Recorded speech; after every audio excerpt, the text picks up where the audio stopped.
Okay, we're reading A Course in Miracles, and the last section we read was the body, the body as a means of communication. That was section 7. This is chapter 8, the journey back, and the point that Jesus was making in that section was the only thing, according to the Holy Spirit, the ego uses the body as a way to attack. And the Holy Spirit uses the body only as a means of communication. What is it communicating? It is communicating love. And I just want to take a meta perspective on what we're doing here, what I'm doing here, which is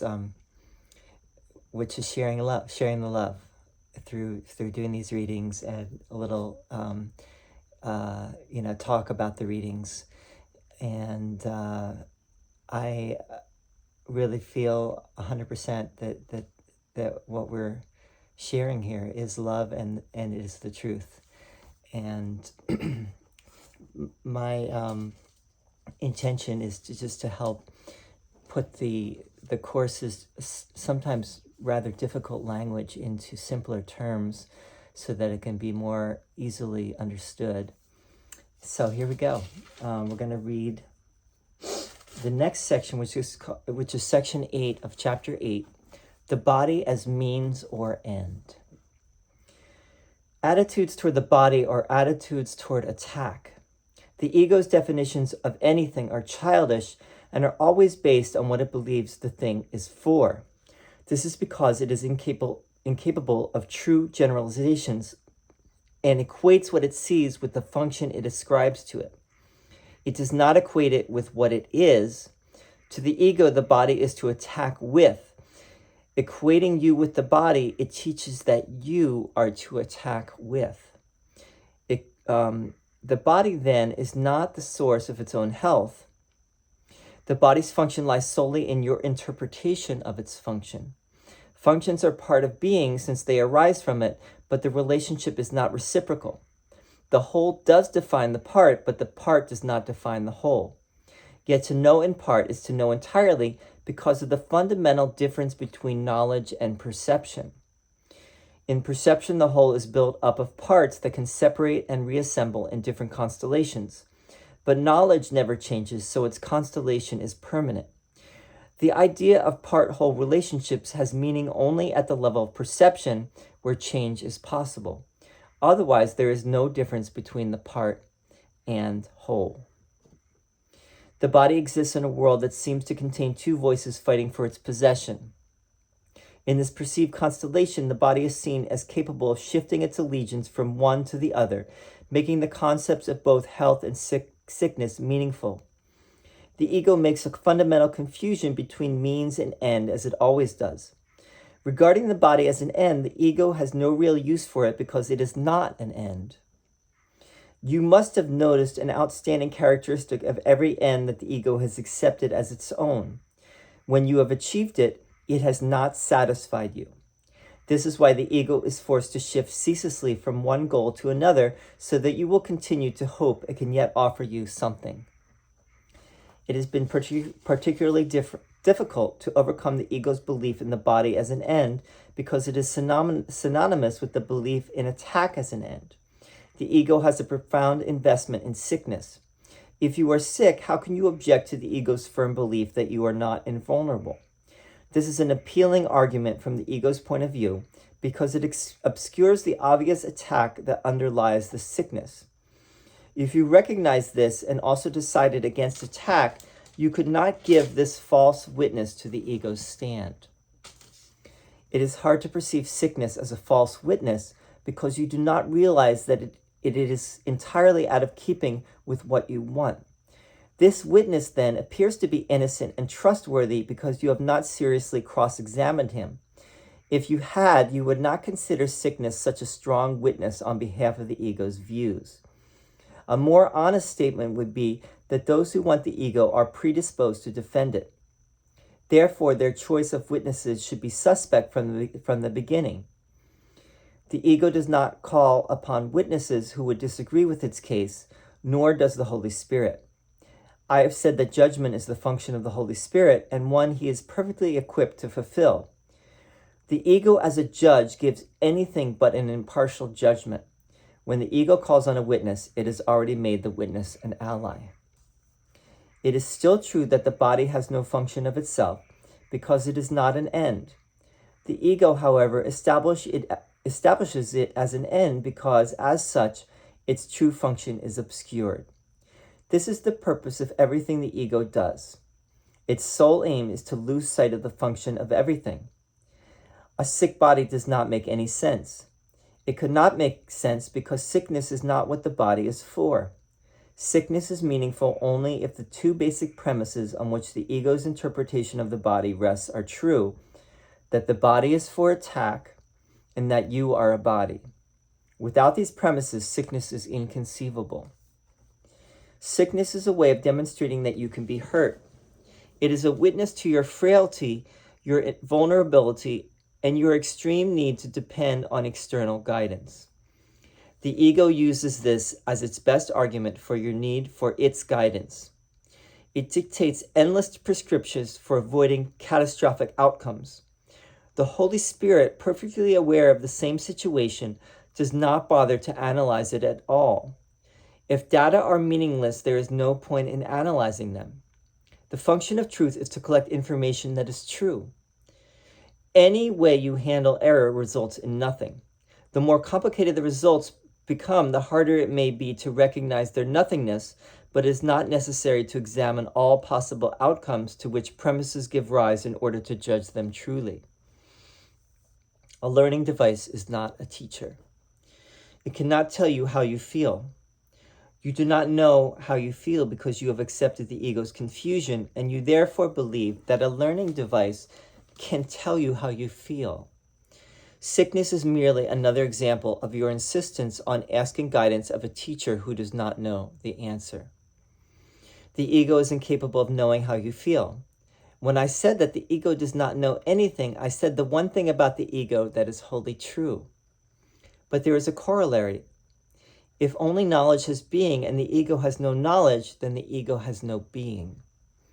You might well ask how the voice of something that does not exist can be so insistent.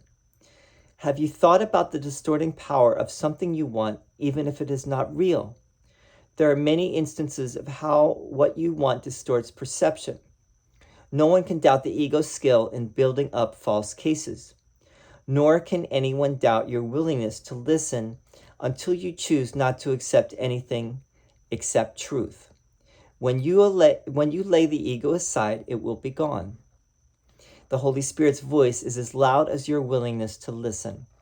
It cannot be louder without violating your freedom of choice, which the Holy Spirit seeks to restore, never to undermine. The Holy Spirit teaches you to use your body only to reach your brothers, so he can teach his message through you. This will heal them and therefore heal you. Everything used in accordance with its function as the Holy Spirit sees it cannot be sick. Everything used otherwise is. Do not allow the body to be a mirror of a split mind. Do not let it be an image of your own perception of littleness. Do not let it reflect your decision to attack. Health is seen as the natural state of everything when interpretation is left to the Holy Spirit, who perceives no attack on anything. Health is the result of relinquishing all attempts to use the body lovelessly.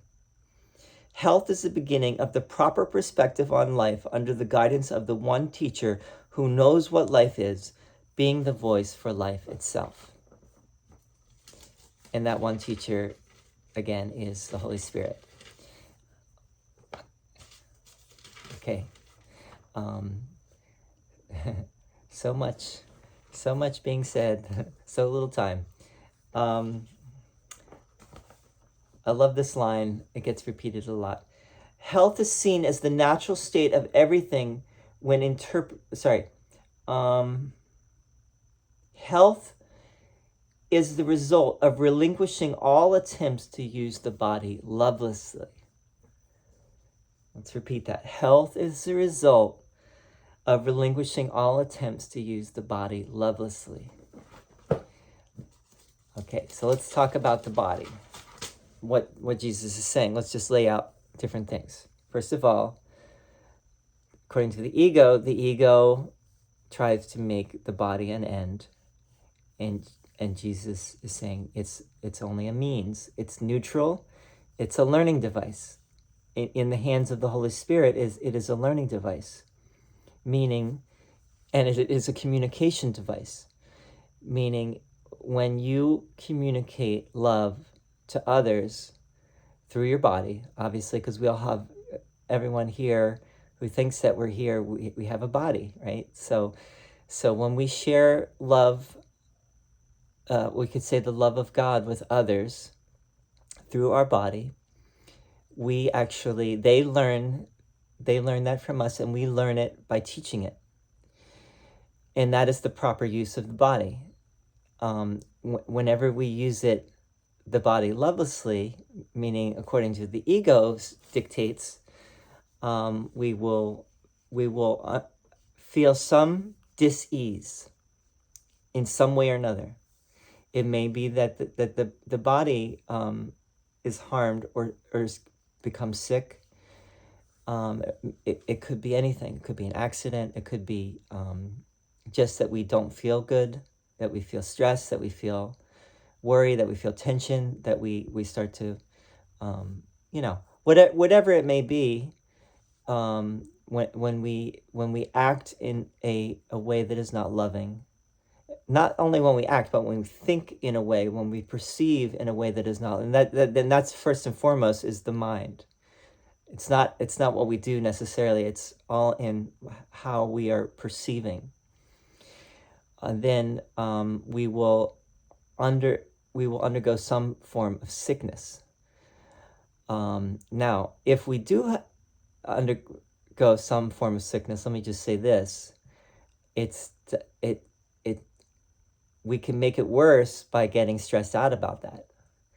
But we could also say, all right, I have sickness, but that does not need to, I don't have to buy into the ego's interpretation of what that means. The ego's interpretation would be, see, you're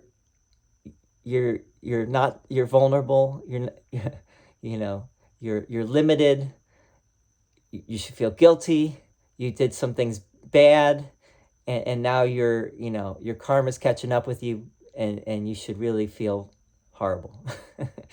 and keep feeling bad, because if you keep feeling bad, then the ego is on top. Whereas the Holy Spirit says, no, first of all, everyone is going to have to lay their body aside at some point, right? And everyone probably will get sick at some point or another.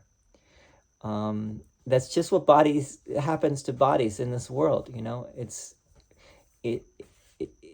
but the interpretation is what is the most important, is how you see that sickness. And let me just say this, that I think people have misunderstood the Course.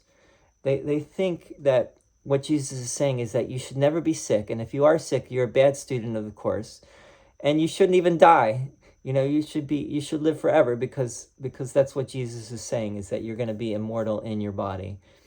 But he's not saying that, and we'll get there. He's not saying that you're going to live forever in your body. And when he's talking about sickness, he's not really talking about physical sickness. On a deeper level, what he's talking about, sickness is when you follow the ego. Anytime you follow the ego, you're in the wrong mind, and you're basically insane and sick. And when you follow the Holy Spirit, that is health. That is true health and wealth and everything else. But ultimately, we're not talking about the physical. We're talking about the ultimate reality that we are, which is beyond the physical. It's into the metaphysical. So don't get caught up on even though Jesus is talking about the physical, obviously, it goes beyond that. And every term that he uses are terms that we like sickness is a word that we think of in one way, but Jesus means it in a deeper way here. Again, sickness is when we follow the ego. Health is following the way of love, which is the Holy Spirit's, with the Holy Spirit's guidance. And the Holy Spirit is really just the memory of God, of the love of God that we all have, and we all know what that is. Let's say another thing here, which Jesus is getting at, which is that, he talks about the witnesses and allies. The ego is seeking allies let's talk about one other thing before we say that. There's a great line here. Can't get no satisfaction, right? You must have noticed an outstanding characteristic of every end that the ego has accepted as its own.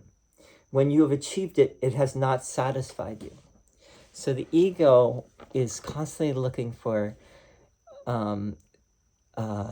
satisfaction, but it doesn't want the satisfaction really, because it wants to keep you perpetually searching and confused.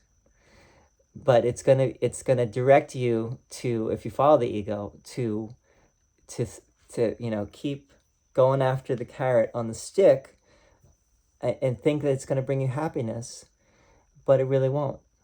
And you might have to have lived a little bit to notice that nothing really brings you lasting happiness in this world. Everything is temporary.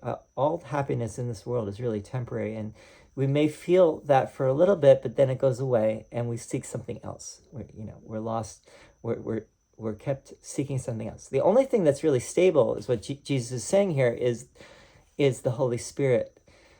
Is really the love of God. That's the only thing that is eternal, and that is the only thing that we truly want. We don't want anything else, and to the extent that we keep seeking something else, we will not really be truly happy, because we will not know what we truly are, and that's what we really want. And we will keep teaching confusion and we will keep missing the point of it all. So, and we may notice that when we follow the ego, and when we want something, and for example, if we want to be right, we will distort things in order for us to be right. We will rationalize, we will distort reality to fit what we want it to be. The ego is master at that, master at deception and manipulation. But let's also bring in what Jesus says here, which is that the ego, not only the ego does not know anything, but the ego is not anything. It does not exist. And there's this great part here where Jesus says,